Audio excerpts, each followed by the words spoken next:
As we enter Parshat Naso, everyone's very scared of the Revi of the Parsha, the mammoth aliyah on the biggest Parsha of 176 psukim. We know that there is the juxtaposition of the Nazir and the Sota, followed by Birchat Kohanim. But already Chazal tell us, why is Nazir put next to Sota? The Gemara says that Kol Roeh Sota Bekil Kula Yazir Atzmo Min Hayayim. Now when people talk about this, they usually explain it. They say anyone who sees the Sota, they have to separate themselves from wine. And for years you think that you're exposed and you might be enticed. Therefore make sure that you separate yourself and you have the proper pre-shoot. I saw this year, Yemedayik in the Gemara, and Rav Goldvicht, the former Rosh Hashiva of Keren B'Yavne, Zecher Tzadik Livracha, says Medayik in the Gemara, it's Haroeh Sota Bikil Kula. And Rashi explains it means in her embarrassed state, in her nivur, when she's disheveled and not pretty at all, after she's been blown up.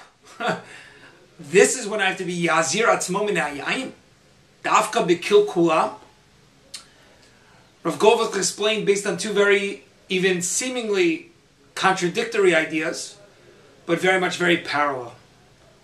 One idea, he says, is specifically, even if it's Bikil Kula, but still, by seeing her in this terrible state, it still is a evidence of an ulterior lifestyle to Torah, of not being able to continue living a life of Kedusha, and saying this is a viable option. And again, okay, so it's true it was blown up, but it still works on a Havamina. And within Mitzrayim we had this idea of Tumah and Avodah Zarah, to the point that in Dvarim we have to get rid of it, even though it might be disgusting. But any type of small little message there, the Torah is telling us you have to make sure of Kedoshim to you. The other 180-degree angle is Kol Haroeh Sota B'Kil Kula. You look at it, it's kilkul. It's disgusting. Ohavei Hashem Sinu Ra. Gewalt. I'm from. I see Hashem in everything I'm doing, in Ben Adam L'Chaveiro and Ben Adam L'Makom. Gewalt.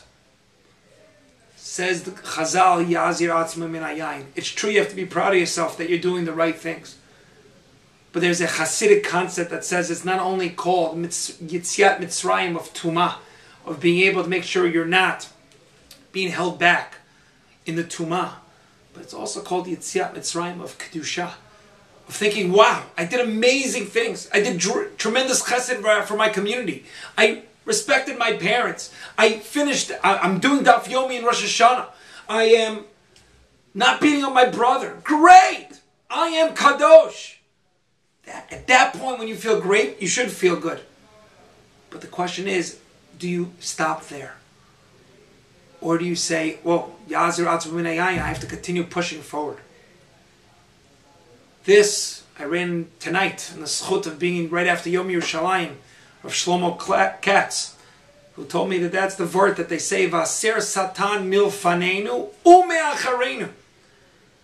That when you say, oh, look at me, acharenu, I'm done. So my bracha as we enter in the Shabbat, I'm not a Kohen, but the bracha for myself and for everybody, Birchas Hedju, is that we work as we're finishing a couple more days to work on that Yitziat Mitzrayim of Tumah, those days to be able to continue developing, to get to that Shleimut and the Tmimut of Matan Torah. At the same time, also have that other level of Yitziat Mitzrayim, the Kedusha, of being able to continue pushing ahead and don't have that little Yetzirah, yeah, you do enough, you do enough, you do enough.